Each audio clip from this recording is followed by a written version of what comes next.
Yeah, all right, let's see if that works. All right, Todd, go for it. Great, thank you. I'm going to introduce myself in just a second. But yeah, Sandra Long, I hope you enjoyed her. She's a good friend of mine, and she's the guru of LinkedIn, so she's a great person to know. Here's the irony. I live in Manhattan on the Upper East Side in New York City, and I was booked to do this probably around 6 months ago by Doug, and who knew that I would you know, when time came, that I would be here in Fairfield, Connecticut, not far from the Osborne School where my wife grew. I'm in the house my wife grew up in. So we've been here hunkering down in Fairfield for 4 months. So here I was at the time thinking, all right, how am I going to get to Fairfield? I'm going to have to take the train or I'm going to have to drive. And here I am, literally 5 minutes from Fairfield University. And I can't be with you all in person tonight. So that's just one of those ironies, but hopefully sometime in the future. So I'm going to jump right in. I'll introduce myself more in just a minute, but I like to jump. What's interesting, it was great to hear what everyone does, because there's a mix of people there's engineers, there's attorneys, there's software people. I'm here, like, as I mentioned, in my wife's house where she grew up. Her father worked for many years for PerkinElmer. And he actually worked on the space shuttle mirrors, which is amazing. We found all his patents and everything. So talking about invention, those are some interesting discoveries that we just stumbled upon recently as going through this house and clearing out the basement. In terms of the power of visual thinking, I'd like you to think about the word visual leadership. This is my branded word. I know a couple of people here mentioned that they're IP attorneys. I actually have the registered service mark, visual leadership. I was rejected twice before I finally got approved the third time. And visual leadership is all about the integration of visual thinking and leadership. And that's one of the things we're going to talk about tonight. But the good thing is leadership is defined in a variety of different ways. Even if you don't have a direct reports, even if you work for yourself, you still need to manage and lead yourself, right? You still need to manage and lead your life and your business and your students if you teach, right? So we're going to talk about what visual leadership is all about. Doug may have just mentioned my book just came out May 12th. It's published by Post Hill Press, Simon & Schuster. And the subtitle is Leveraging the Power of Visual Thinking in Leadership and in Life. So it's not just a business book. In fact, my mother just read it cover to cover. And she said, I thought it would be a boring business book. And I loved every chapter and I loved every story because it's all about, it's colorful, it's in full color, it's visual. Every chapter is 3 to 5 pages. Every chapter has either a model, a picture of some sort or some kind of other image, and it's meant to be interactive and experiential because at the end of each chapter I pose the key takeaway, a key question, and then I ask people to write in their insights and their actions. How can you use this stuff in real life? So what you're going to see today is a sampling of my book and my TEDx talk and some of the things I teach in my college programs, which I'll talk about in just a minute. So as I just mentioned, visual leadership is a word I came up with. It's about the integration of visual thinking and leadership, right?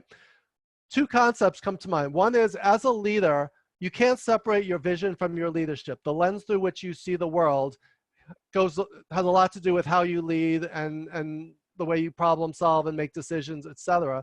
And a big part of leadership is your vision. What is your vision? What is the future that you envision? Even the word envision has the word vision in it, right? What do you picture? What's your picture of the future, and how are you going to make that vision a reality is a big part of what leadership is all about. And that's basically the concept in a nutshell. So I'd like this to be interactive and experiential as much as we can, considering the number of people. So first thing I'd like you to do is just think about visual thinking, and think about what is visual thinking. What do we mean by visual thinking? What I'm going to ask you to do right now is just jump into the chat box, open up the chat box, and if you had to explain to someone or define what we mean by visual thinking, let's just type in any words or phrases that you associate with visual thinking. Let's see what you came up with. Sure, you all know how to open up the chat box, right? Who's going to kick us off?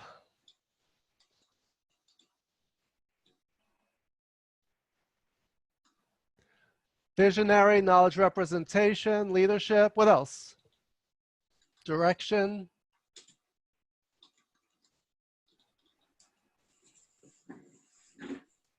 Semantics. Believing like it is there so it actually happens. Okay. Staying the course. What else? What other words and phrases come to mind? Visual thinking. Conveying thoughts with visuals instead of words. Yes. What else? Networking and conductivity. Let's get a few more, whoever hasn't given us any yet. Connectivity from Doug.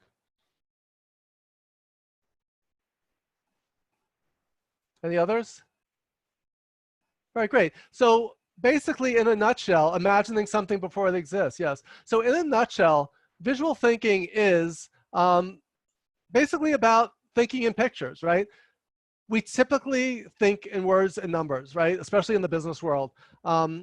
We learn reading, writing, and arithmetic, right, in school. So reading, taking in words and text, writing, putting ideas into words, arithmetic, using math and equations and computations and algebra, and et cetera, geometry, trigonometry, right? We express ideas numerically. What we want to talk about today is thinking in pictures. How do you get and this is basically what I want to focus on right now. So let's say we have an idea. The light bulb goes off, you had an idea, you have a message, you have something you want to say. We need to think about, how am I going to frame that idea? And if you think about that, we're going to talk about metaphors and analogies tonight.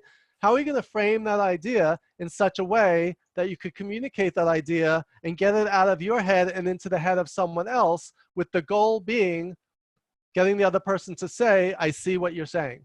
So if you think about it, I see what you're saying. That's one of my mantras. How do you get an idea out of your head and into someone else's head so that they could see what you're saying, right? In Hamlet, Shakespeare coined the term mind's eye. Shakespeare said, I see the ghosts of my father in my mind's eye. He wasn't sure if it was real, if it was an apparition, if it was a figment of his imagination. But he said, I see it in my mind's eye. What does it mean to see something in your mind's eye? That means you're not seeing it with your physical eye, you're seeing it in your imagination. And the word imagination has within it the word image, right? So you're picturing something, you have an image, you envision something, and then you say, all right, how am I going to get that vision out of my head and into the other people's heads, one person at a time, so that they can see what I'm saying, and so that we can make this vision a reality. So that's the foundation of what I'm going to be talking about tonight. And again, I'd like this to be interactive and experiential once we lay the foundation with a few basic concepts. So firstly, just if you're curious who I am, my name is Todd Cherches. My company is called Big Blue Gumball. I'm based in Manhattan, although my satellite office is now in Fairfield, Connecticut, which is where I'm coming to today. Big Blue Gumball, I'll talk to you in a second what that means and why that name. But basically, I do leadership development, public speaking, and executive coaching. Those are my key areas of focus. In addition to running my company, before I get to that, Big Blue Gumball is a metaphor that represents the world. The world, the globe, is like a big blue gumball, however you want to take it. And our mission as an organization is to help make the world a better place, one leader at a time. And to us, everyone is a leader, right? So we're talking about small L leadership, meaning leadership at all levels. We're not limiting it just to people with titles like president or vice president or director, right? So we're all leaders. How can we make the world a better place, one leader at a time, by helping people to make their vision a reality? So in addition to running my company, I'm also an adjunct professor of leadership at NYU and Columbia. At NYU, for the past 10 years, I've been teaching my course, Leadership and Team Building, in the Human Resources Master's Program. And at Columbia, I teach in the Strategic Communications Master's Program, as well as guest lecturing in the MFA, Master of Fine Arts Theater Program, where I teach leadership for Broadway stage managers. So unfortunately, Broadway is not running right now, so the students are not getting a chance to practice what they learned in my class, but we all need to be leaders regardless, again, of our title or position or role. As Doug mentioned, I did a TEDx talk. You could just Google it and watch my TEDx talk on the power of visual thinking. And again, my book just came out 2 months ago. So with that, that's enough about me. Let's turn the page, let's get started and jump into the content. So I'd like to open up the mics, open up the conversation by asking you this question. In what ways, we just talked about how visual thinking is about thinking in pictures. Visual communication is about communicating in a visual way. So think about in your life, in your job, how do you currently think or communicate visually? So I'm going to hit the pause button for a second, which is a metaphor. I'm going to open up so I could see everyone. So whoever wants to jump in, feel free to turn on your microphone And just tell us, how do you use visual thinking or visual communication in your job? So for example, Mary, you mentioned in the toy business, Hasbro, you have a presentation to give, you're a visualizer. Why don't you tell us, how do you incorporate visual thinking into what you do? One of the skills I've been able to develop over the last 20 years that I've been in this business, 20, almost 30, is making really good product videos. Hmm. And I think I've presented to some of my little secrets to this group before. Fake videos. Products don't actually work, but they look like they work. Hmm. You know, animation and behind the scenes sound effects. Okay. And, Simulations in a way, right? simulations, exactly, and animations and videos. I'm very visual in my presentation. Mm-hmm. Okay, great, great. Yeah, well, as you were talking about animation and simulation, I talk about it a little bit in my TED Talk, but I used to, long story short, in terms of my background, I used to work in advertising in New York, then I moved to LA, and I worked in the TV industry for a number of years. I worked for Aaron Spelling when they were doing Dynasty. I worked in comedy at Disney, and talking about that, you just made me flash back on my years at Disney, working with people in animation. I was in comedy development, but I worked a lot with people. At the time, they were filming Who Killed Roger Rabbit. So I got to be around a lot of special effects and animators, and it was amazing. And then I was in drama program development at CBS before I got out of television and transitioned into the theme park business, themed entertainment attractions, where we created motion simulator rides for theme parks around the world. So when you talk about animation and simulation, that's part of my background. So how do you make a vision out of your head into an attraction, a toy a child can play with, something that people could ride at a theme park, right? So we need to make that vision a reality and unleash it on the world, right? That's a big part of what we do. But you also have to sell it, right, Mary? You have to sell that idea for someone to buy it, and you have to get them to see the possibilities because it doesn't exist yet, right? Exactly, and as often as possible, I try to get happy people using product, even if it's fake using it. You know, to see it rather than to talk about it makes much more sense. Yeah. But it's interesting. I have an advertising background also. Yeah. Seems like a natural segue. Yeah, there's a lot of interconnections. Like I was just talking to Doug, one of the things I do at NYU, in addition to teaching my leadership class, is I train other faculty members in experiential learning. How do we get our students to because our professors are adjuncts, right? So you want to take your outside world experience, bring it into the classroom, teach the students so that they can go back to their jobs and use it, right? So if they don't experience it, then it's just facts, it's conceptual, it's theoretical, it's hypothetical, it's not real. Right? So how do you make it real? How do you make an idea real so that someone can experience it and say, I know what it feels like, I know what it looks like, right? So thank you, Mary, for kicking us off. Who'd like to go next? Let's just get a few samples. How do you use visualization, visual thinking, visual communication in your job or your life? Who else wants to jump in? This is Pamela. I'm not doing anything as fancy as a video or anything, but I do use a lot of images. So we just launched a product store for my company, and we got some really, really good images to kind of get the message across. And I think that really was very well received, but nothing as fancy as videos. But I have a question though. Yeah. We are launching a YouTube channel for. Did we lose you? Pamela? Did we lose Pamela? All right, so Pamela, we heard you're launching a YouTube channel, so we'll have to come back to you when you reconnect. But one of the things that Pamela just reminded me of, think about launching products and the power of visuals. Let's say you went to Amazon or eBay. Would you buy a product if there was no image attached? Would you buy a product just based on the title, the description, and the specs?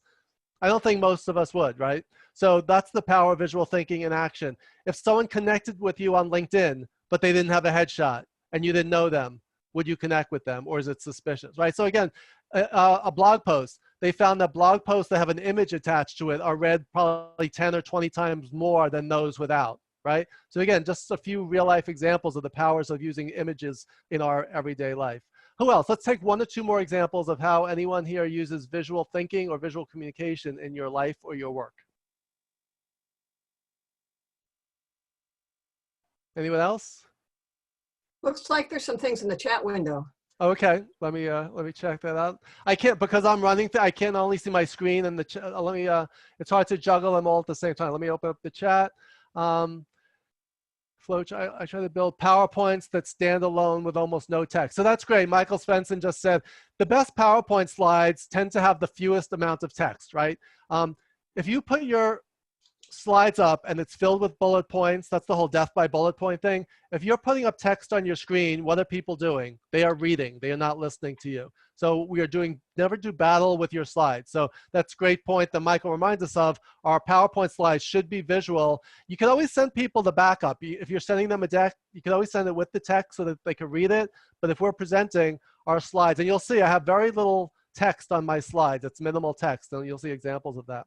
Mike Blake, my other meeting is starting. Bye, everyone. Okay, thank you, Mike.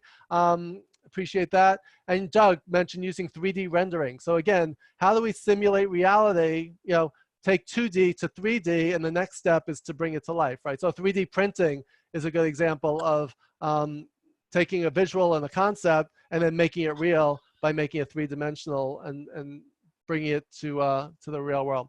So with that, I'm going to move forward, and we're gonna, again, at certain times we're going to hit the pause button and just get some insight, but you can feel free to type comments or questions in the chat and keep the conversation going. I think one more chat just popped up. Power corrupts and PowerPoints corrupt. Absolutely, that is correct, Doug Lyons. So I love it. So also we're going to talk about the power of humor tonight. Humor goes a long way in helping us to communicate. So let me tell you a story. If you saw my TED Talk, you've seen the story, but I'm going to just kind of do the short version. When I first moved to LA and I was looking for jobs, I got hired as a project coordinator for a theme park production company where I was promoted from project coordinator to project manager. And they said, oh, by the way, you're going to have to go to Shenzhen, China to oversee the installation. Now, I was young. I didn't have a passport. I was terrified of flying, and I almost quit. I was like, this is the last thing I want to do, but I forced myself to do it. Our company made theme park rides and attractions. We made audio animatronic robotic figures for theme parks around the world. So we created these life-size elephants, sheep, and cows that had to be manufactured in LA, shipped in shipping containers across the Pacific Ocean, arrived in Hong Kong, then to Shenzhen, which is right there on your map, right? They were going to be installed in these splendid China folk culture villages theme park. So they had people, they had acrobats, they had artists, they had musicians, but what they wanted was robotic animals that they could put throughout the park. So here is an example. This is exactly what they look like. These are all robotic. So you see our elephant, there were 3 of them, there were 4 sheep, and there were 2 cows. So we manufactured them, the elephants, the trunks went up and down, they sprayed water. These are pretty high tech at the time, back in 1992. Today, the technology would be considered primitive, but they were pretty amazing. And most of the people in China, in Shenzhen at that time, which was a agricultural and industrial area, nothing like the technology hub it is today. This was a special economic zone. Most people there had never seen technology before. So when they saw these things, they were amazed. They had never been to a Disneyland or a Universal theme park. So they were blown away by these mechanical figures.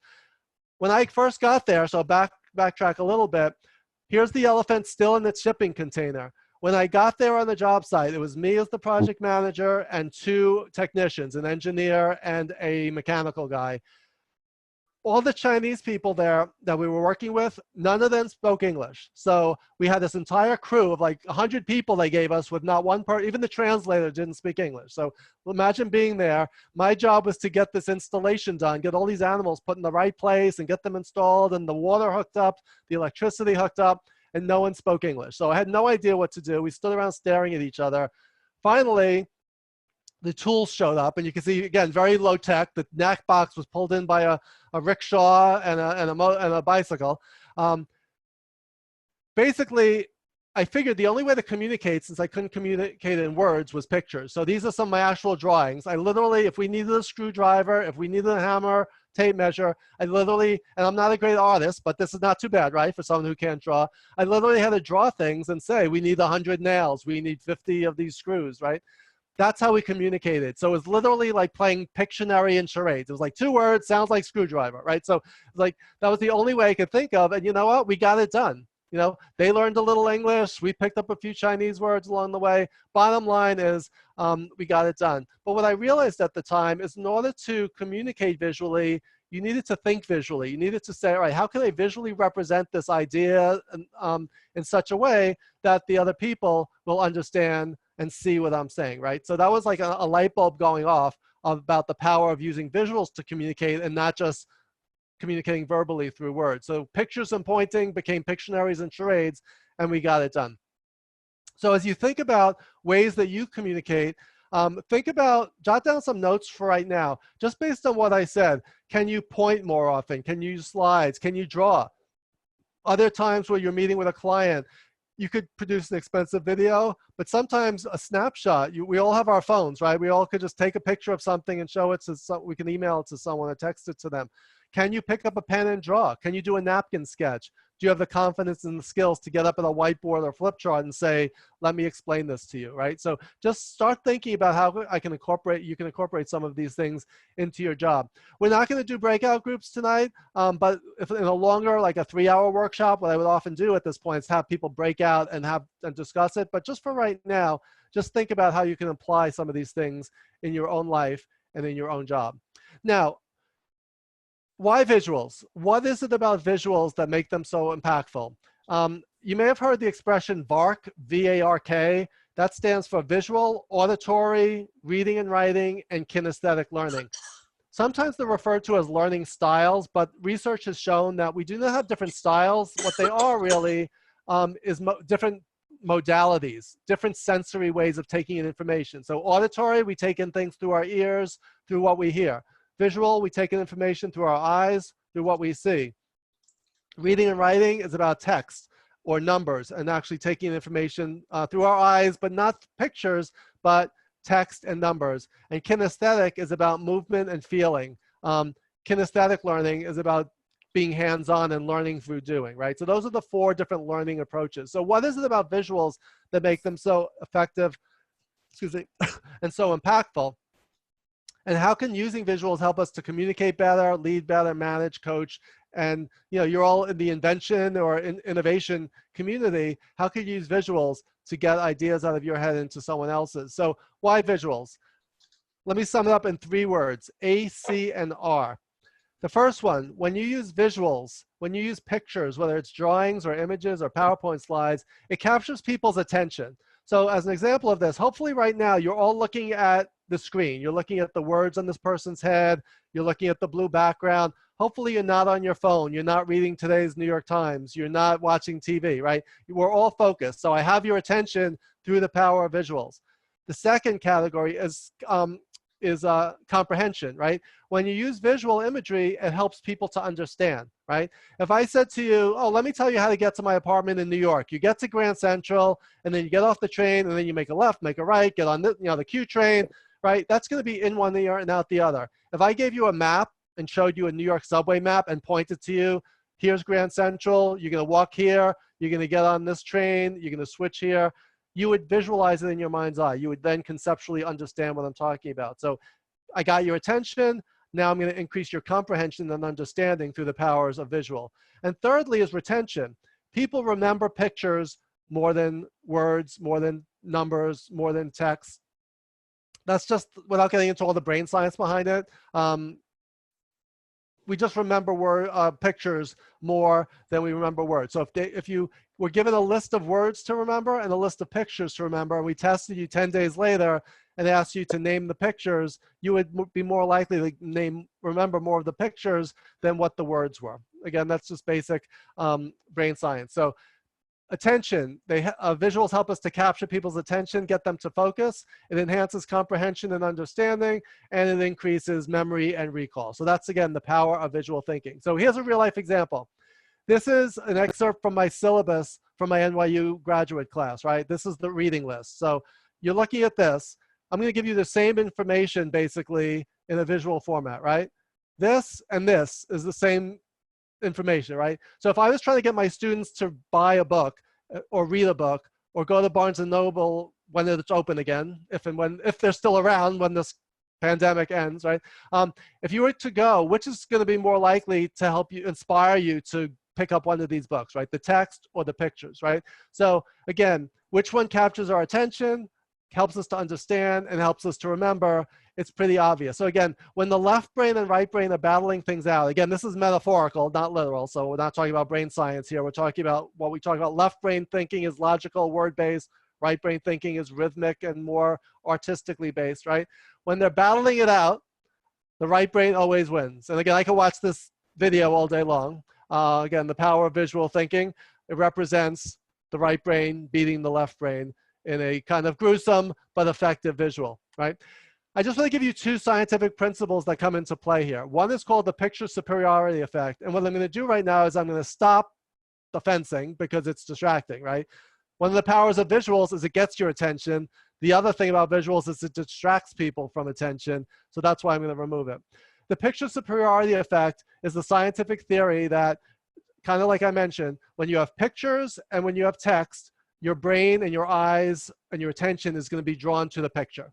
So right now, it's almost like a magnet. Your eyes are being drawn to the book covers, and you have no interest in looking at the text.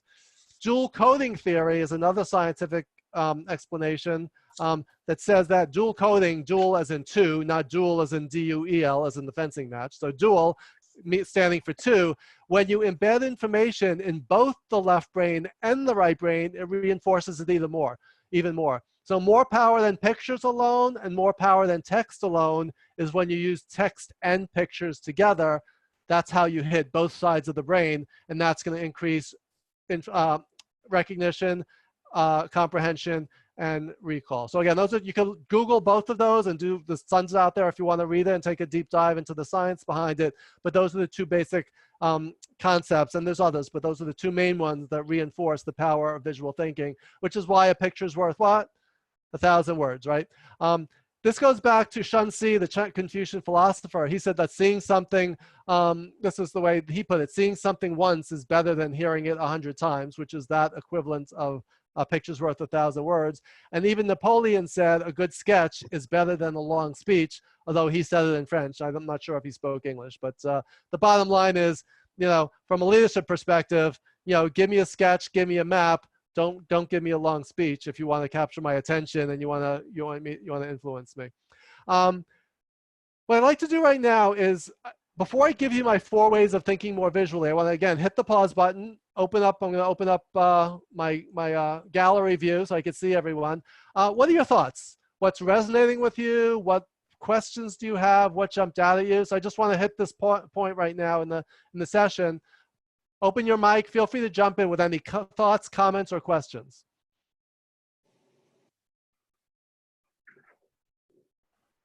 Who wants a suit while I'm taking a sip of water here? Who has a thought?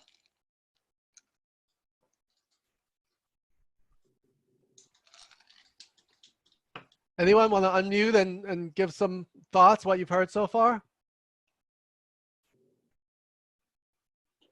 How about thinking about Sir Edward Lyons when he said, if it looks right, it is right. And that was in regard to mechanical design. Well, and what did he mean by that, William? Well, he designed the Jaguar XK150 and subsequent iterations. And they actually did fairly well racing, although they were basically a crude chassis regarding what we have today. Similarly, when supersonic flight started, no one really knew what was happening. I think this could be a long conversation with Doug. For example, when power became higher in jet engines, you had things like the vehicle, the airplane, didn't go as fast as it should have gone. And then the perception was, let's make the airplane wasp-waisted. And that kind of gave rise to the idea of distributing the total area of the object that passes through the air, and a mathematical calculation of same. But initially it was a visual perception. Interesting, I love it. Yeah, so think about that. Think about the iteration. It has to go from an idea in your head to a sketch and probably a drawing or schematic or blueprint, and then you build a model, and then you ultimately create the the real thing. And then I'm sure you tweak along the way, right? So it's an iterative process. It starts with an idea. We have to frame it just like that picture I showed you and get it on paper in order to get funding or to get other people to say, I see what you're saying, right? Exactly. And you know, on a more basic basis, getting away from high tech, very simple things like the equation 1 + 2 = 3 really is not mathematics. It merely indicates that a group of 4 symbols is equal to another symbol. Yep. And I'm actually trying to teach a group of very young people, 2.5-year-olds, about numbers. And I start with the Arabic numbers and let them know that there's equivalents in binaries. And then show them also that there is a physical equivalent, for example, on a measuring tape. And trying to plant ideas early in young heads. These happen to be my grandsons, but it's an experiment. Yeah, but even adding, why do kids add on their fingers, right? It's like 1 + 2 = 3, right? So it's like you can use Cheerios, you can use, right? When we use physical objects and we teach people to count, my father taught me how to do math. We were both big baseball fans, calculating baseball batting averages, right? We got out the Sunday newspaper and we would figure out batting averages, and he was an accountant, and that's how he taught me math. So numbers, one of the things I talk about is that numbers in and of themselves are meaningless without context, and it's the stories the numbers tell, right, that have meaning. Numerals. I disagree with that.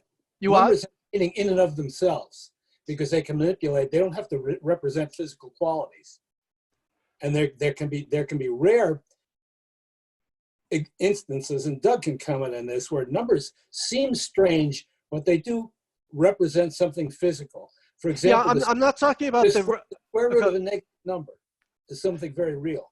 I'm not talking about the symbols themselves. I'm talking about, like, for example, if I say to you, I have a 250 average, is that good or bad? Baseball? Depends if you're a good fielder or not, or if you're a pitcher. Right. Is that my batting average? Is that my earned run average? Or is that my bowling score?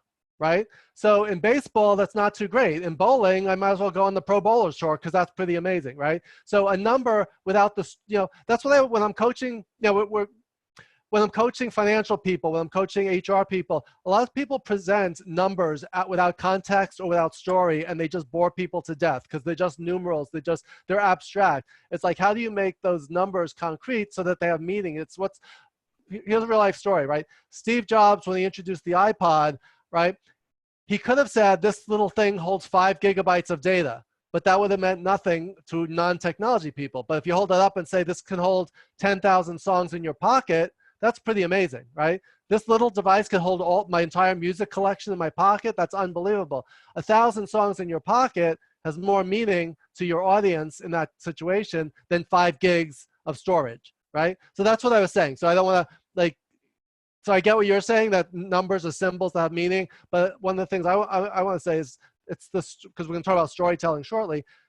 The power of communicating numbers is in the story that you're trying to tell and the information you're trying to convey and how you're trying to influence people based on those numbers. But don't take one number as sterile. For example, I would pay a lot for that 250 hitter if you could throw a mile-an-hour fastball. Yeah. Right? That's true. That is true. So again, we need context, right, to interpret the meaning behind that number. So I think that's probably one of the things that we're thinking about. Let's get 1 or 2 more thoughts. From what I've said before, what are you thinking? The wheels are turning. Where have you seen this? How can you use this? What are you thinking? Well, just back to numbers again. It's widely considered in the toy industry that Lego is probably one of the best toys for teaching mathematics. If you stack one Lego atop another offset, you have two little bumps left over on either side. So you're learning subtraction, and it's visual. It's I tell this all the time when I'm doing my public speaking about inadvertent learning. Usually works when it's visual.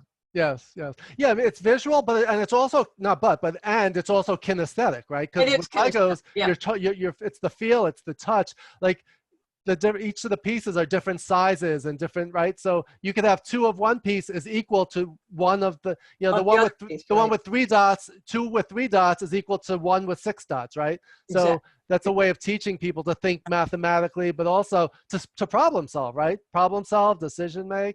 Right. I found also in the basement, I found my brother-in-law, he had an erector set from 19 like Oh, what a great toy. 65, right? So if you're an engineer, you appreciate, like, that's how kids learn, through hands-on. And I had Lincoln Logs growing up. I had Tinker Toys growing up. We all had these toys that bring back all these memories, but we were learning. We were kinesthetically and visually learning. And think about that. You come back from IKEA with that piece of furniture. There's no manual, right? It's literally a diagram that shows you the pieces, how the quantities, and where they fit together. And it's like a puzzle, right? So an IKEA diagram is a great example of using visual thinking to communicate what people are supposed to do. So with that in mind, I'm going to, again, slide over the gallery of pictures so I can get back to my slides. So I want to introduce you to 4 ways of thinking more visually. And these come straight out of my TED Talk and my book. So the 4 ways I break this down, and there is some overlap between all of these, and when used in combination, they're really powerful. But I just want to separate into these 4 categories. The first one is using visual imagery and pictures. So this could be drawings, this could be schematics, this could be a picture you take with your iPhone, it could be a picture from a magazine or a PowerPoint slide. So the category 1 is using visual imagery, pictures. And I'm going to take a deeper dive into each one. I just want to summarize. So category 2 is mental models and frameworks, right? This is the way we mentally picture something and put it together. This is the way frameworks. This is the way things work together, creating a frame. Metaphors and analogies, we'll talk a little bit about that. And then lastly, visual storytelling. So starting with visual imagery, right? So let me just get a few examples just to bring these to life, right? I mentioned IKEA, right? This is a perfect example of using a visual to explain reality. So if you take that picture, if you lay out those pieces and you assemble it, you should be able to put this thing together. Again, there's no words there other than the IKEA logo. And by the way, regarding these dowels, I have about 10 bags of them. If anyone needs any of those dowels, contact me after the program, and I'm happy to send them to you. Another example of visual thinking is, here's the New York subway map, right? It's a mental model as well. It's a model, it's a framework, but it's also a visual. It's a picture, a visual representation of the New York subway layout. And through this, you should be able to get around the city. The other components of this, or some of the components, one, it's a representation of reality, but it is not to scale, right? It is visually made in such a way that they could fit all the necessary information on this piece of paper so you can get it. But if you mapped it out against a map, you would see that it is definitely not to scale or scope. The color coding of the subway lines is a visual element. The numbering of the subway lines. So if you know you're on the number 2 train, you know you're on the red line, and you know if you're going uptown, you're going to end up on the west side, right? That's color coding. If you know, oh, I need to be on the east side, a shorthand is take the green line from Grand Central. Don't take the red line, right? So again, the power of visuals to communicate is right there. You can see my presenter's visual checklist. Instead of having a bullet point list, this is the checklist I use to see, do I have my remote control? Do I have my markers? Do I have my water? This is what I use to make sure, before I'm leaving on a business trip or going to a client, to make sure I have everything that I need. This is an example of visual thinking rather than just a text-based list. Excuse me one second. And lastly, the one in the lower right, that's an example of graphic recording or visual note-taking. I did a workshop at Fordham University where we had an artist who visually took notes to capture the key concepts. So again, these are all examples of how we could use pictures to think, to capture information, and to communicate with others. So again, there's a million or more examples. If you would, just take a second and jot down for yourself, because we're going to ask later, what are some examples of this in your own work? When do you use visual imagery to think, to process, to problem solve, or to get an idea out of your head and into the head of a coworker, a client, a vendor? Jot that down. Give me 1 second while I just take another sip of water. But we want to capture this right now while it's fresh in your mind.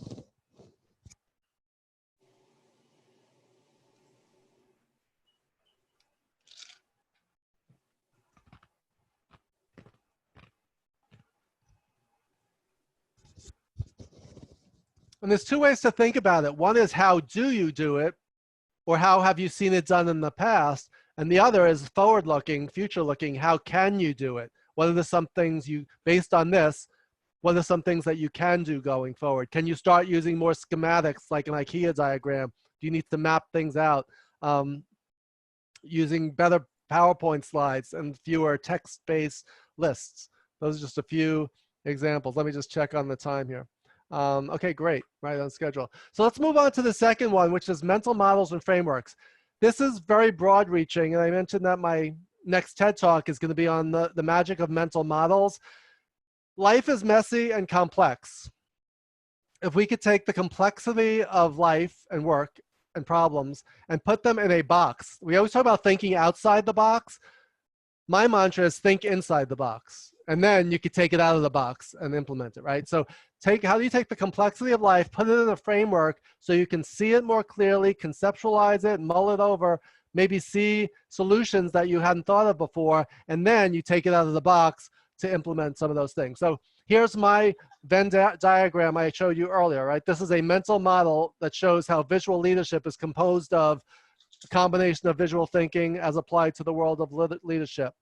Lower left, you may have seen this model, this classic leadership model, situational leadership from Ken Blanchard. Basically, self-explanatory in terms of the title, right? In different situations, we need to lead differently. This model walks us through how that works. Upper right, you may recognize this in the chat box. Who can name this model? Maslow's hierarchy. Correct. Mary got it. Thank you for buzzing in. Your prize is on its way. Right. So Maslow's hierarchy of needs is a classic model. And think about this, how it relates to the world of COVID and our current situation, our economic crisis, right? Like 4 months ago, 5 months ago, 6 months ago, you may have been worried about your self-actualization or your esteem. You didn't win the Employee of the Week award or whatever. Next thing you know, we're all hunkering down, businesses are closing, people are getting laid off. How important is that award that you didn't get now when we're worried about our physical safety and our survival in terms of paycheck, right? Or our safety in terms of our health and our security, right? So a model like this is a great way to conceptualize the world and have a conversation. And one of the things about models, they don't solve the problems for us. They provide us a framework by which we can think about them more clearly and more effectively, and then communicate them with each other, right? So again, that's the power and the magic of mental models. And lower right is just a snapshot example of data visualization. A couple of people mentioned— Wait a second. That's Blanchard's situational leadership, sometimes confused with Tuckman model. Yes, Tuckman's model, forming, storming, norming, and performing is another. There's a lot of models that are put in 4-box matrices, and yes, you could very easily confuse them. And there is some connection and overlap, but yes, that is correct. Who is saying, I have my notes here. A couple of people mentioned that they do data analytics, and Tom McCabe, you mentioned data visualization, right? So when we could, USA kind of, if you remember when USA, the newspaper, USA Today, the newspaper came out years ago, one of the things that they were known for was using visualization and graphics in a way that no other newspaper before that ever did, right? Later on, newspapers started using color, started using graphics, but USA Today was really innovative in that field of using data visualization. And now it's a common place. We see this all the time, right? So how do you take numbers and communicate it in a visual in such a way that it represents the ideas that we're trying to communicate? So that's an example, a few examples of using mental models and frameworks. I want to move on now to the next category, which is using metaphors and analogies. So a lot of times with metaphors and analogies, we think that's, it's just used for poets and songwriters, right? But what's the power of metaphors and analogies in everyday language? Why do we use them? Metaphors and analogies are a way to explain one thing using something else to make it clear, right? So they help to make abstract concepts concrete.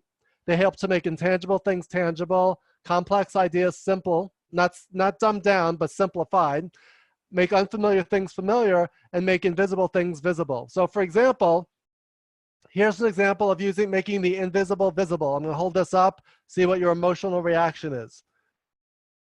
6 months ago, we would have had no idea what this is, right? Now everyone knows exactly what this is, right? Unfortunately, this little thing, this microscopic thing, has changed our lives in radical, dramatic ways, right?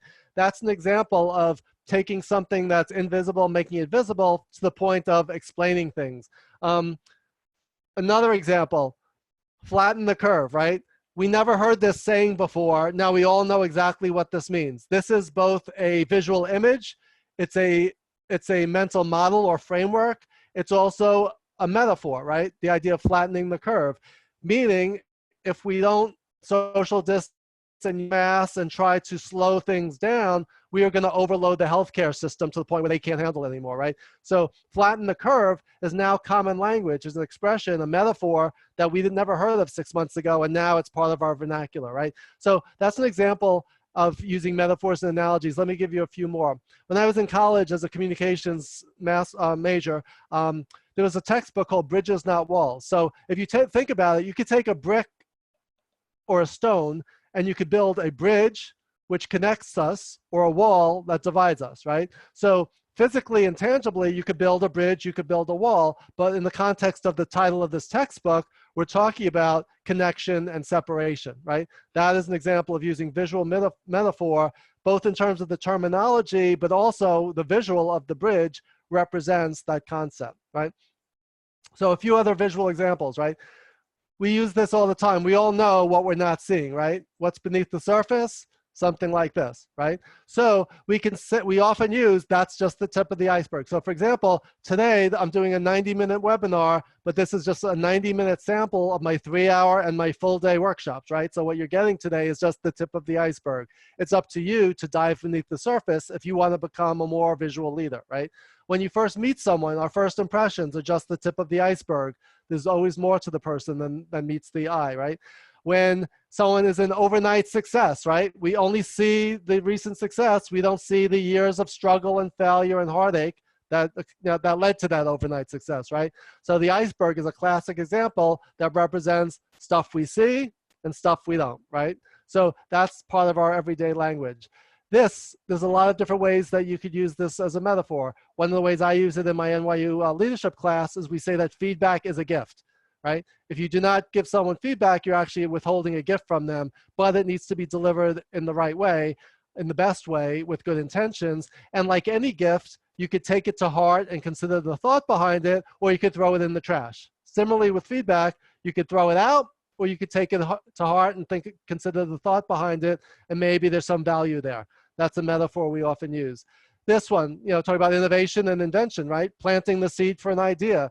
So nature is one of the most common metaphors. And one of the good things about using nature as a metaphor or analogy is it's universal. So a lot of metaphors and analogies, including the one I'll give you next, is not. But planting a seed, we could say we're going to plant the seed for the idea. Let's see if it bears fruit. Sometimes you have to go out on a limb because that's where the fruit is, right? So there's all kinds of nature analogies that we use all the time in everyday language. I'm a big baseball fan, but if I use a baseball analogy with my NYU students who are predominantly 25-year-old females, mainly from China, because I have a lot of international students, is a baseball analogy going to resonate with that audience? Probably not, right? So metaphors, when done well and used well with the right audience, are a shortcut. If I say that idea came out of left field, or that you hit a grand slam in that presentation, or Mary, you really struck out on that one, right? So if you use those baseball analogies, that's common vernacular. But to someone from another culture, it's going to alienate them, right? So metaphors can either connect people, or they could divide them. Or they can create understanding, or they could create misunderstanding. So the metaphors we choose to use need to be appropriate to the knowledge and experience and the relevance of our audience, right? So here's one that all of us baby boomers know, but a lot of my millennial students don't, right? We all know what follows after this, right? Let's see in the chat box, what is the next line of this famous movie quote? How is life? Life is like a box of chocolates because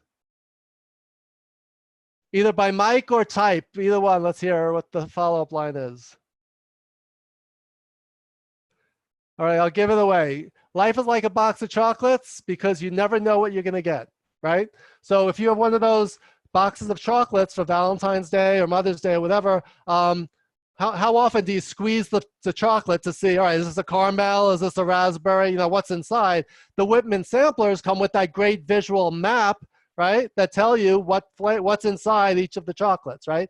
So in Forrest Gump, he was talking about the box. Life has a lot of unknowns. It's unpredictable, and like a box of chocolates. So here he's using an analogy to say, life is unpredictable. A box of chocolates is unpredictable because you don't know what you're going to get. And again, this is part of our language because we grew up with it. If you're a baby boomer moviegoer, again, my millennial students tend to not understand or know this one. So again, it's the language we use to understand things. So that's an example of a classic metaphor that connects people if you get it and doesn't connect people if you don't. And the last category, visual storytelling. What do we mean by visual storytelling? It's basically painting a picture with words. It's basically taking an idea and instead of saying don't do this or do this, telling people a story that has a character. Stories have a beginning, middle, and end. There's a point to them typically, hopefully, right? So as a manager, you could say to an employee, a new employee, when you're training them, you should do this and you shouldn't do this, right? They may or may not remember it. It may or may not resonate with them. But as a manager, if you said to a new employee, let me tell you about the worst mistake I ever made when I had your job 10 years ago, what's the impact of that story going to be? Why a story? Stories humanize us. They connect us to other people. They make us vulnerable. They are memorable. They are visual and they are emotional. And stories stick with us and have more meaning than text alone does, right? So that's the power of storytelling. And you heard a few of my stories tonight. You heard my China story and a few others, right? So through stories, the lessons stick more than, again, words alone do. So with this in mind, we want to talk about real life applications here, right? So you're in the invention and inventor and innovation business. One of my favorite books is called Leading Innovation. And I forget who wrote it, but they define innovation as the value added application of a creative idea, right? So as we talk about the difference between creativity and innovation, creativity is the generation of those ideas, the ideation. It becomes an innovation when it adds value. So I love that phrase, that innovation is the value-added application of a creative idea. So how can we apply what we've talked about tonight? One of my sayings is that the true value of knowledge is not in its accumulation, but in its application, right? So the key value you're going to take away from my webinar tonight is if you can apply this stuff in your life and in your work. So one of the things I'd like you to think about is how can you apply this visual thinking and visual communication so that you could be a more effective innovator, communicator, manager, leader going forward. So we're not going to do breakout groups because of the size and also the technology. But before I get to the Q&A, let's open it up to just discussion. So if you would, anyone, just turn on your mics. And let me just check on the time. We have till 8:30. It's 8:06. So just for the next 5 minutes or so, let's hear. How could you apply the use of imagery, models, metaphors, or storytelling in your life or in your work? Who wants to jump in and kick us off?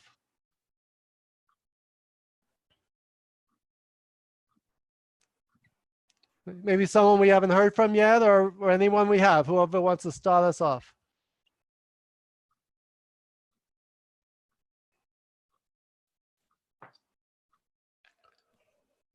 All right, I'll dive in.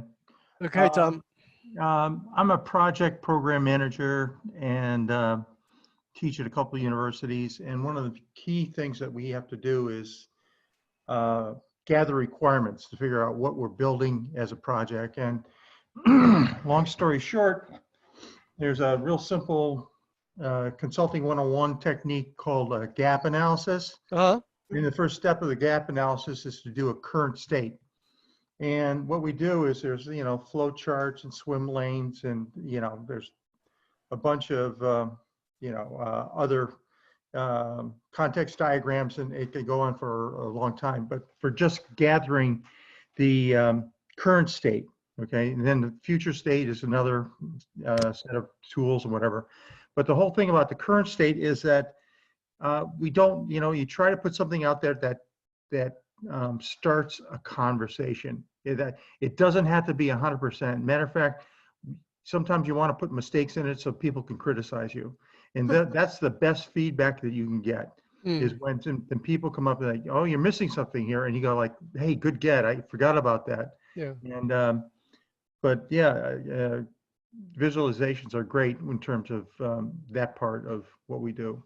Yeah. So if you think about a couple of things that you said, just, so if you think about the word flow chart, that's a metaphor, right? You're looking at how things flow. You said swim lanes, right? We're not literally in a pool. We're talking about swim lanes as a metaphor. Gap analysis, you're actually picturing a hole, right? There's a gap between point A and point B, what's going to help us close the gap? One of the coaching models I teach in my class is called the GROW model, G-R-O-W, to help people grow. So the GROW model is the G is what is your goal? Where do we want to be? That's the point B. The R is what's the current the reality? What's the current state of affairs? Your point A, right? The O is what are some options for getting from point A to point B? And what the W is what will we do? What action will we take from here? So so as you're talking about gap analysis, I had that image of the GROW model in my head because that's my model. So I had a mental model, you gave me another model, and then together I could visualize, I could see what you're saying because I overlaid your model with mine. That's something we do all the time, but now hopefully we'll start being more aware of it when we do it. So thank you for that. Okay. Thank you. Yeah. Who else? Who else has an example building on Tom's gap analysis? What else in your work and life? Where are you using visuals and metaphors, and how can you apply this stuff? Well, the much maligned PowerPoint presentation. Okay.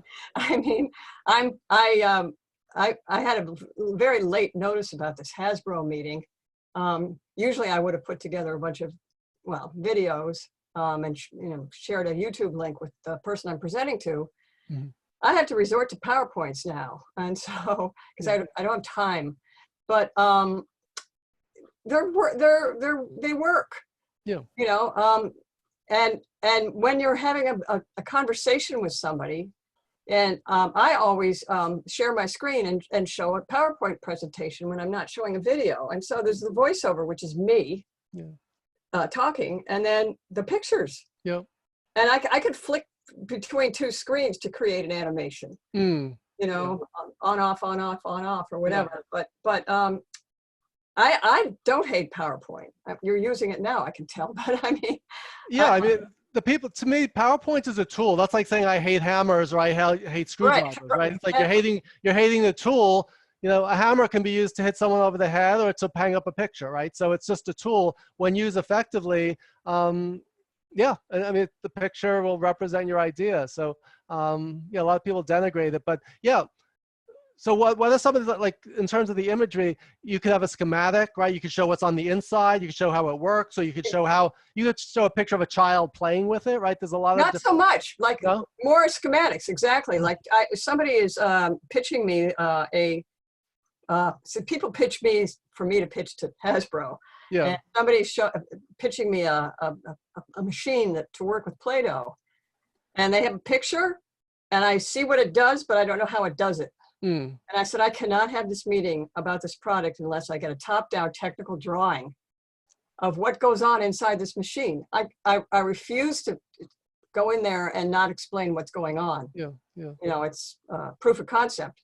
You know, those kinds of things. Yeah. So, but in my world, you want to also show that the happy person using product. Yeah. And for me, the best way to do it is not a picture of a child smiling, but people laughing, sitting around a table playing a game and laughing. Mm-hmm. And it's usually better to be spontaneous. I've had some fake laughter, mm-hmm. And I add laughter sometimes if people aren't laughing enough. I'll do a voiceover, But, and another point, it's not either or. It's not the schematic or the laughter. It's really both, right? Oh, you have to apply them both. Yeah, because the schematic may appeal to the engineer, the technology person who wants to see, all right, how does this work? But someone else, the marketing person, wants to say, how am I going to sell this? Who's going to use this? I want to see the smiling faces, right? So a lot of times we take an either or approach. We need to realize that our audiences and our listeners are going to have a variety of different styles, right? Thinking styles, preferences, and so like in my NYU class where I teach in the HR program, I teach HR people, how do you communicate when you're talking to the marketing department? How do you communicate when you're talking to the CEO, with the finance department, with the IT person? If you can't translate your HR speak into their language, you might as well be speaking Chinese while they're speaking Spanish, right? It's just, you're just not speaking the same language. So I think in that same way, you have to know, you want to know as much as possible about who your audience is. Like this presentation is for a group of inventors, right? Or people in the innovation field. If I do the same presentation as I did a week ago for a group of HR people, I use very different examples. I use very different references. If it's a group of, 18-year-old kids, I'm going to use other references and analogies, right? So we need to kind constantly be thinking about who's our audience, what's our purpose, and what's the stories and metaphors and examples we're going to use to make it resonate. So thank you for that, Mary. Excellent. Let's get one more example. Who has an example of how you can apply this stuff in your real life, in your job? Freezing now. There's a dead body. We're going to close the unit. Here. I'm going to open this. Okay, go. I'm going, Brandon. Don't rush me. I think we need to mute John Feldman because a little sound coming from there.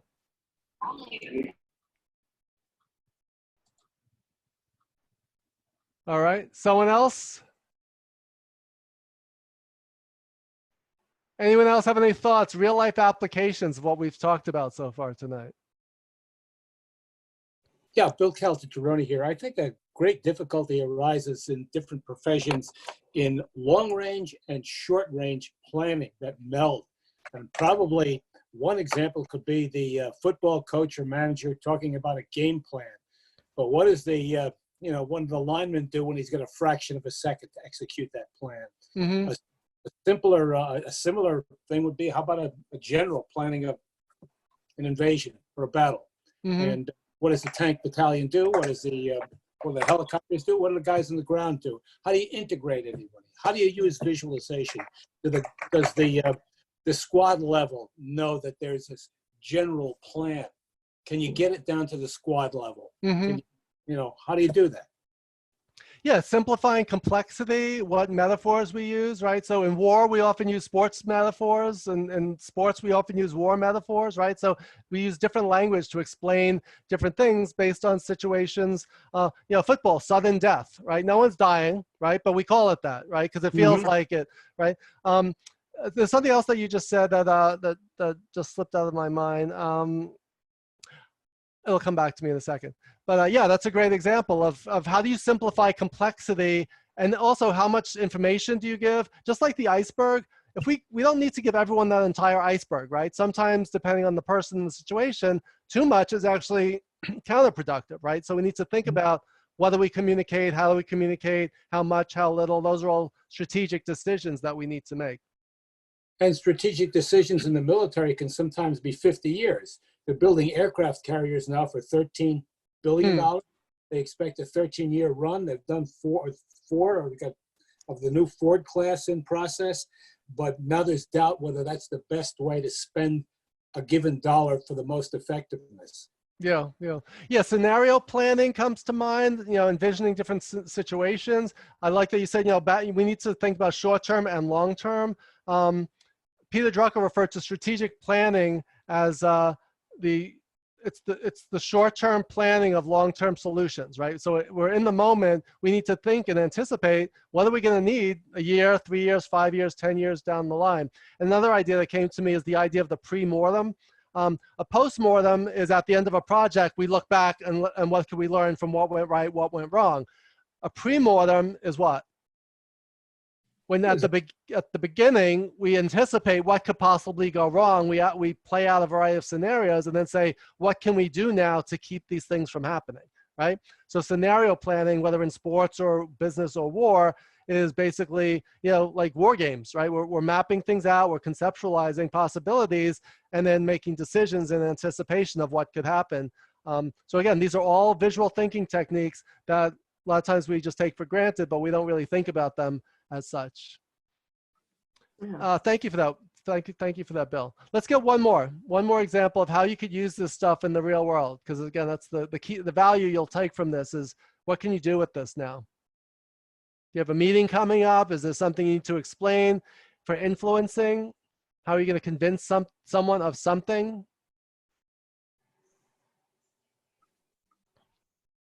Is this something that you need to get other people to see?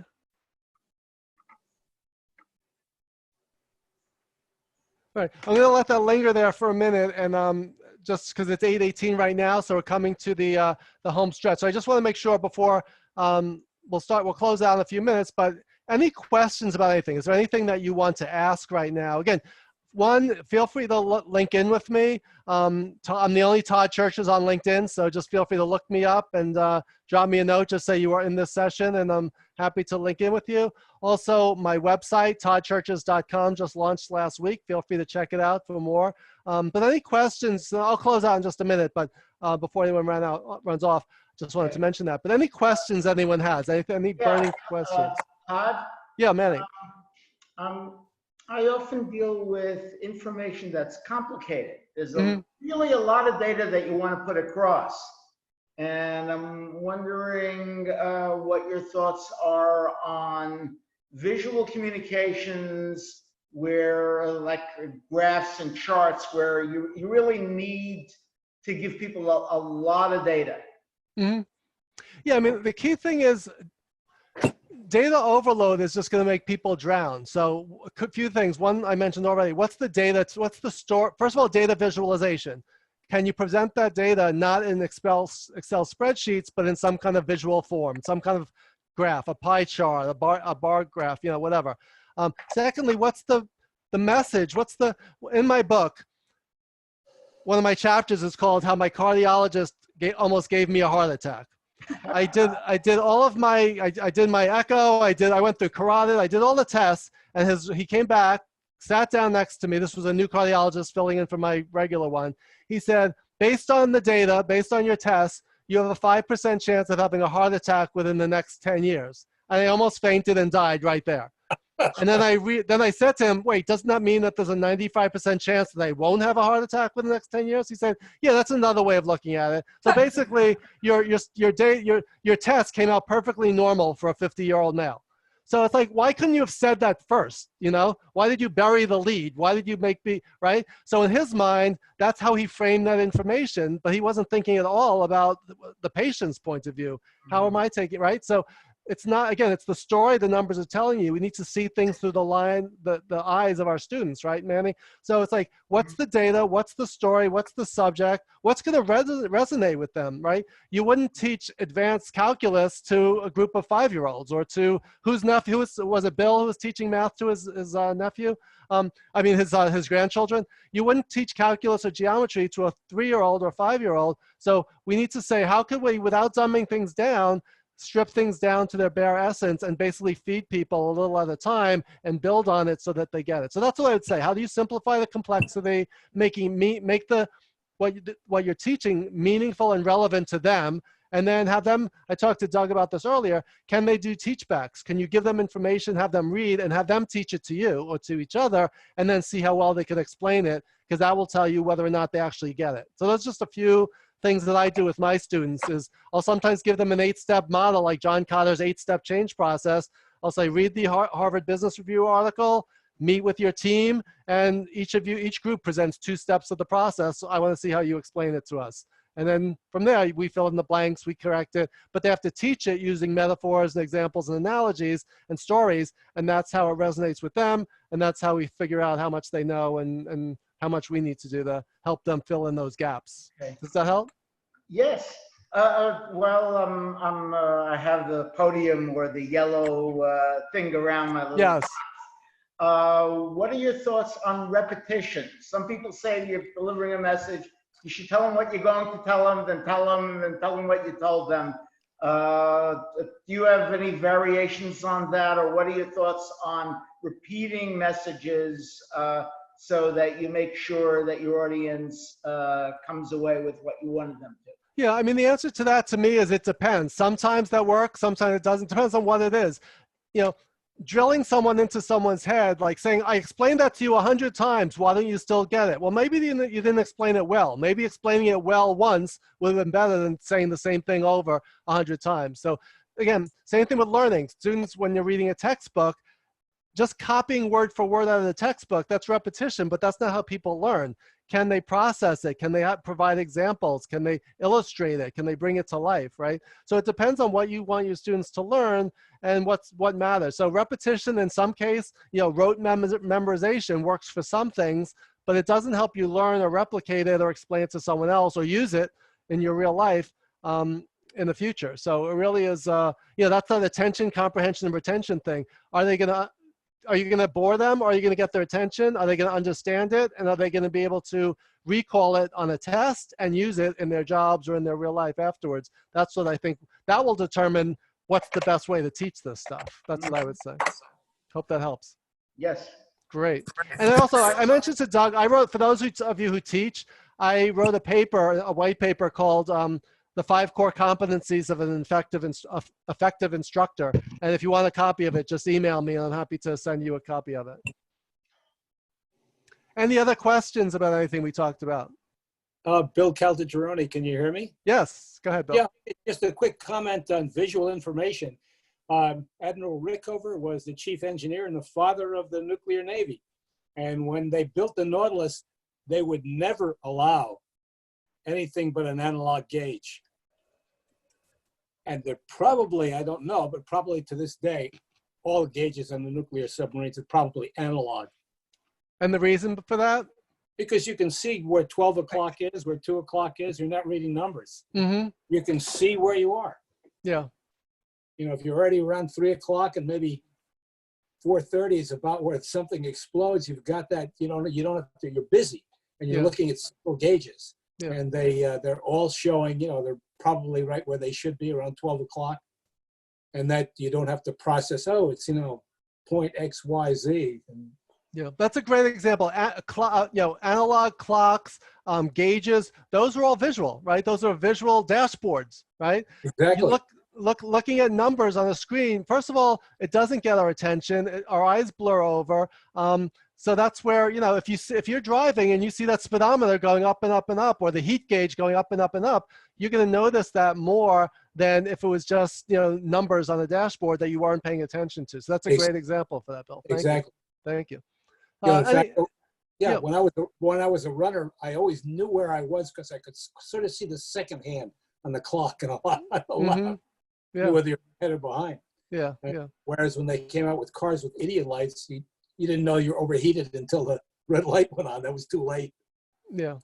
Yeah, again, sometimes they were, you know, again, like anything, these are all tools and these are all things that we use. Some things, it's all about form and function, right? It's all about, you need, you know, from a UX user experience perspective, it's like, what's going to work for your customer, right? If you're doing things with the elderly or someone who has dementia or something like that, you need to, you know, old school technologies tend to work better than digital technologies because one, they're familiar with it, and two, because it's mechanical, they can operate it better, or they can, you know, it just works better. So I've experienced that with my father who had dementia and my mother-in-law. So again, you need to think about who our customer is and what's going to work for them. So let's just to wrap up, because I want to end on time, and I'm happy to stay later for anyone who wants to talk more. So last couple of things. So think about for yourself, what questions you have. You can always email me for anything that we didn't talk about. Just think about what was your biggest takeaway from today. And here's a metaphor, right? This ant carrying this oversized leaf, right? What are you walking away with today? And what's one thing that you'll do going forward to be a more visual leader in the future? So it's good to capture right now while it's fresh in your mind, because if you go now and you go have dinner or you go watch TV, it's going to be out of sight, out of mind. And again, I'm going to send to Doug a PDF copy of my slides and he'll post it for you. So don't worry if you didn't catch anything today. And also, if you watch my TEDx talk, I reinforce and I go into some other stories related to what we talked about tonight. So just think about what's one thing that you could actually use that you took away from tonight. There's also 1 million books and resources out here. If you go to my website, you can download my 52 top visual thinking resources, but this is just a sample of some of the key books that resonated with me and helped to form the foundation of my visual thinking. And again, this will be, again, my visual book list will be in these slides when you get a copy of them. And again, my book, feel free to order it, hot off the presses, and look forward to, if you do read it, feel free to email me and let me know what you thought of it. And again, just go to toddcherches.com and learn more about how you could be a better visual leader going forward. And with that, ending right on time with 2 minutes to spare. So I thank you all for your active participation. And again, I'm happy to stick around if anyone has any questions or comments. All Doug, right. I'll turn it over to you. Thanks a bunch, Todd. Thank you. I hope everybody will join me in thanking the speaker. And I don't know if you can do the applause. There's a thing under participants where you can, usually you can show the applause. You can say, you can click on your name and you can hit applause or something like this. So you can do that.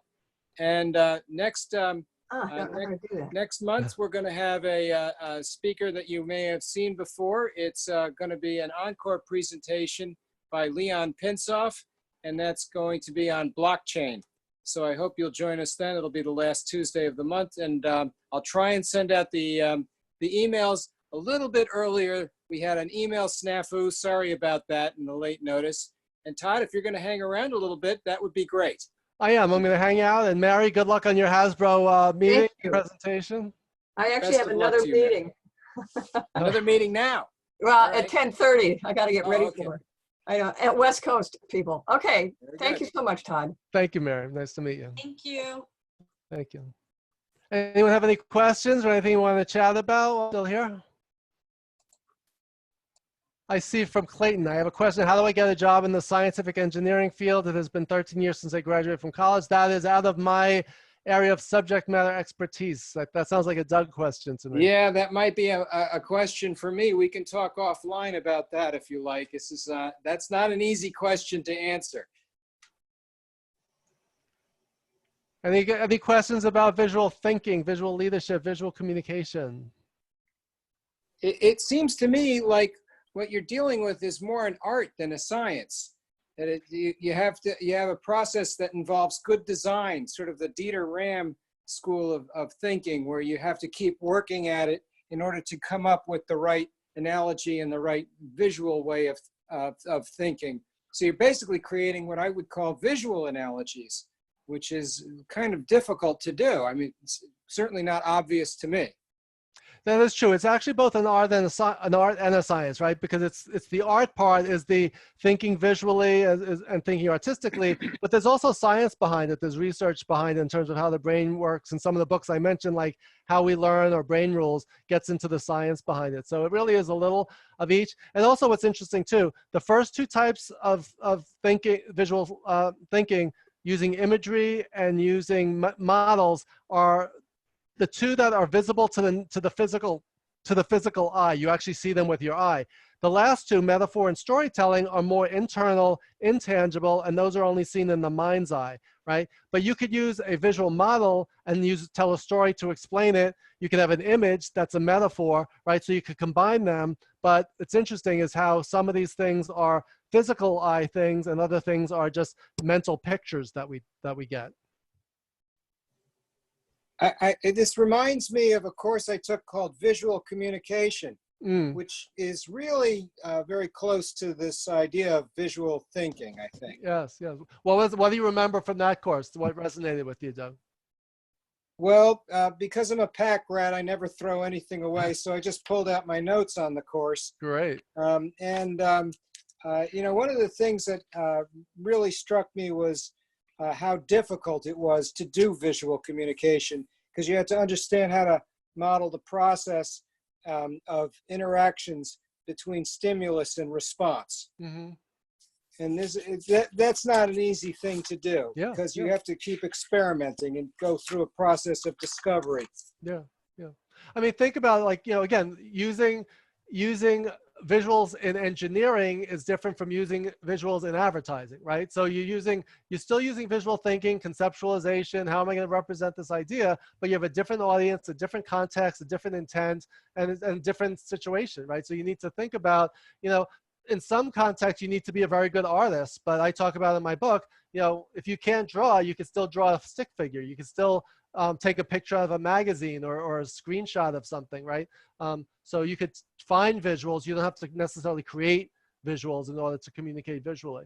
Real life example, I was once at a company networking event, and I was looking for my wife, and I said to 2 or 3 people, have you seen my wife anywhere? And they're like, what does she look like? I'm like, she's around 5'7", dark hair. Finally, I just took out my phone. I said, here's a picture of her. Have you seen her? She's like, oh, she's right over there, right? So I spent 10 minutes trying to explain what she looked like, and 2 seconds to show someone a picture of what she looked like and which one got me the result I needed, right? So again, if it's not on our radar, we don't even think about thinking visually to communicate.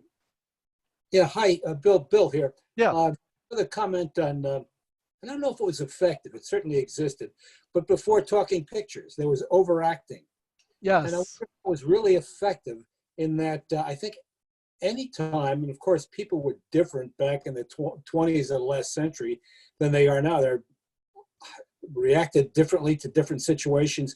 But there was crazy overacting in the movies before the talkies. Yeah. And one wonders if that was really effective, or whether people just kept going to movies for the novelty of it.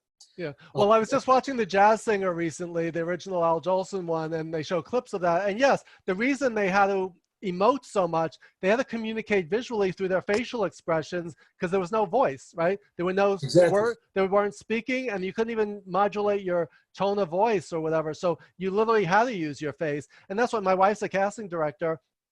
And sometimes she'll see actors on the stage, but they will not translate to TV or film because they're too big and they're too broad, right? Yes. They're too showy. While TV acting and movie acting is very subtle, nuanced, right? So it's a different type of way of using your body and your face. But again, that's a great example, the power of visual thinking and visual communication based on a situation and what works and what will be effective in that situation. I mentioned that because my daughter Lauren actually produces American Housewife for ABC. Oh yeah. And all the acting there is crazy. There's thematics. It's somewhat of a stream of consciousness type thing where these housewives are going to, the beautiful ones are going to dump on the fat one, and it's all facial expression and a theme that's carried through scenes rather than through a continuous dialogue. Yeah. And that way, it's sort of like a James Joyce type thing.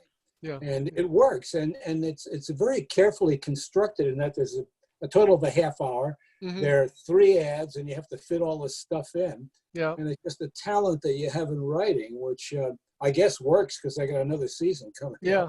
That is true. That what happens in real life when you're dealing with procedures is you usually write out the procedures and you go through what they call a checklist. This is something that people have advocated for in the healthcare system because people forget about things and it causes people to die or get sick, but also happens in the aviation industry all the time. Everything is about the checklist. Yes. You always go through and you do, but they don't have a visual checklist. And yet what you do when you are in a hurry, let's say in an emergency situation, is you go through the flow where you go from one instrument to the other, left to right, and you don't bother to use the checklist because they don't give you a visual checklist to use. And it's too distracting if you're trying to do something in a hurry, and speed is of the essence. Yeah. So that's where you need to test and see what's most effective in situation. And the book that you're made me think of is Atul Gawande's The Checklist Manifesto, right? That's the book. That's the surgeon who came up with who popularized the idea of using checklists in emergency in surgeries to make sure that nothing was skipped, no steps were skipped, nothing was missed, right? And again, like you said, aviation and other fields. So in some cases, we see when we walk into a store now, you could see a list of, you have to social distance, you have to wear a face mask, but it's more effective if they have a picture of the mask, a picture of what 6 feet is. Because people were saying, there's a picture that says, 6 feet apart. 6 feet is about the length of a ski, right? So they show the guy holding a ski in between him and another person. So just that visual, like, am I 1 ski apart from this person? Because 6 feet is just a number. It's abstract to people who they may not know, but if you say, I can envision how long a typical ski is, am I that far away? So again, that's the power of communicating visually. Yeah, and possibly humans are wired to communicate visually because as they evolved, language wasn't as developed. Yeah. Cave drawings existed 40,000 years ago, right? So the cave drawings of, a caveman holding a spear with a bison, that existed long before the written language was invented, right? And Egyptian hieroglyphics started as pictograms that evolved into the letters of our alphabet. I mentioned that in my book a little bit. So we've gone from caveman drawings to pictograms to the alphabet, and now we're using emojis again, right? The heart, the smile face, the thumbs up. We're actually going back to caveman days in a way, the digital modern version of using visual imagery and symbols to communicate. A heart means I like it, right? Everyone knows that. Right? A thumbs up means good job or I agree, right? So we use this as part of our everyday language now. Any other thoughts, questions, or insights before we wrap up? And I have my... An interesting issue would be how to establish trust with someone you've newly met visually.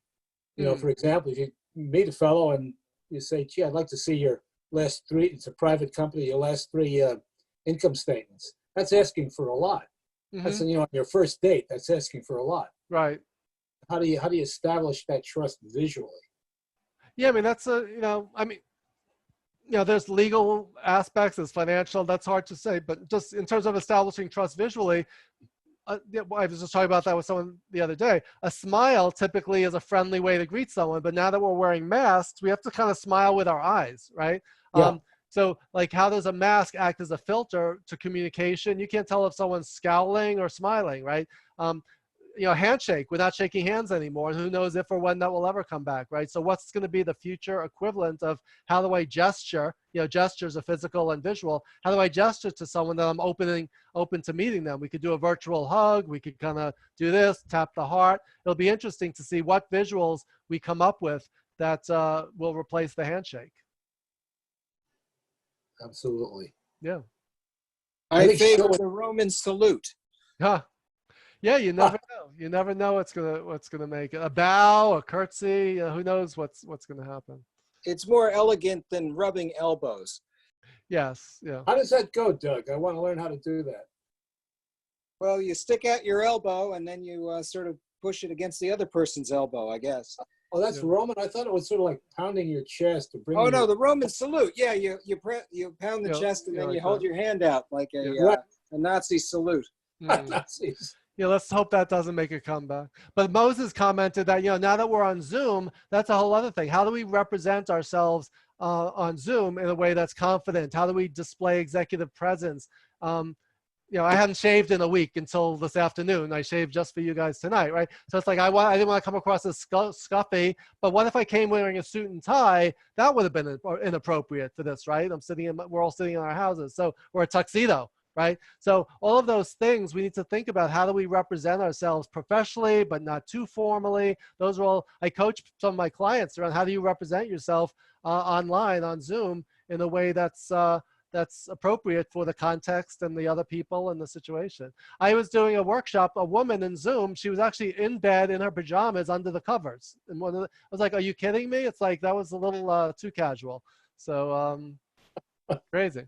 And one guy on another call, he didn't have a shirt on, and he was outside at a park. And another one, the guy was driving.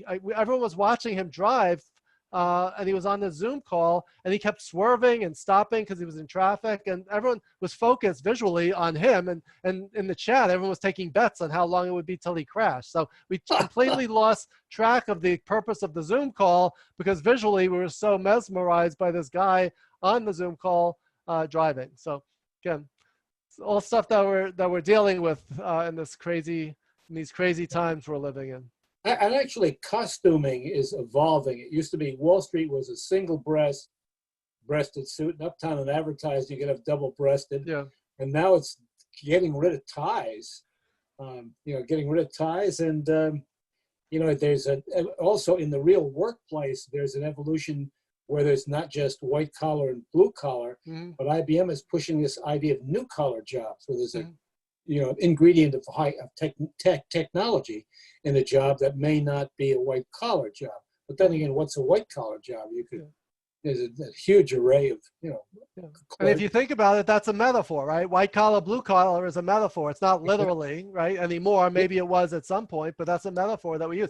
When was the last time someone got a pink slip, right? So again, it's a metaphor we use that's part of our vernacular, and at one point it probably was a pink letter that, notice that you were being laid off, but we still call it that even though we probably don't use those anymore.